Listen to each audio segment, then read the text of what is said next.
welcome to another episode of How to Organize Your Content. This is, have you ever created a ton of content and you wonder how to keep it all organized? This is something we all struggle with, and I did too. And one of the ways that I found to do that is through a numbering system. So what you could do is, if you have, depending on how you do your business, for us, we have a project number that we use, and that project number gets used in all the files as well. But you could use anything. You could use, I know for my cameras, I use camera A, camera B, camera C, whatever you want to do. But I'll tell you one of the secrets, especially if you're doing a lot of content, is to number it. Whether you use it when you share it or not is another thing, but number your content. What I do with my episodes for my podcast are usually episode number 550 or 500 or whatever the number is.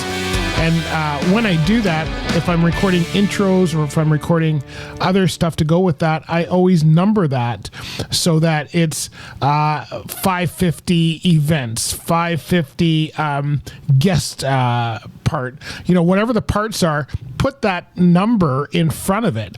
And what that helps you to do is if you're sharing it on a site like a podcasting site, then a lot of times that podcasting site you could look up by number. And if you're searching by number, everything will group together. And then when I file them by number as well.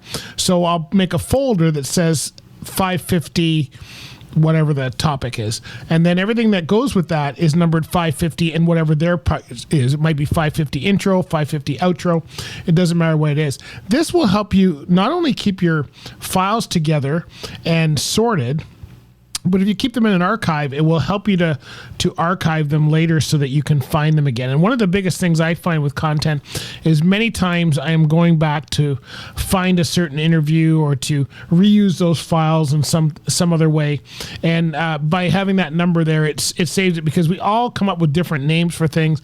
Names can be very bad. So if you're wondering how you can organize your files, how you can find it so that they're easy for you to find later on, then numbering is one of the ways that I do it. I do it for all of my shows.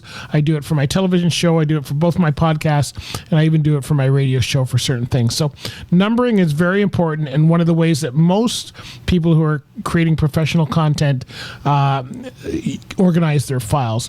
If it's for a project, if it's for a client, then I usually use their project number. If it's for myself, then I usually use a number that helps me, and it could be as easy as the year. That at least will keep it to a year for you, but usually in day and month, and it doesn't matter how you do it, but organizing your files when you're content creating is one of the most important things. It's almost more important than creating the content itself, because if you create the content and you can't find those files, it's going to really change things for you in the future. So I hope that helps, and thanks for listening, and we'll talk to you later. Bye.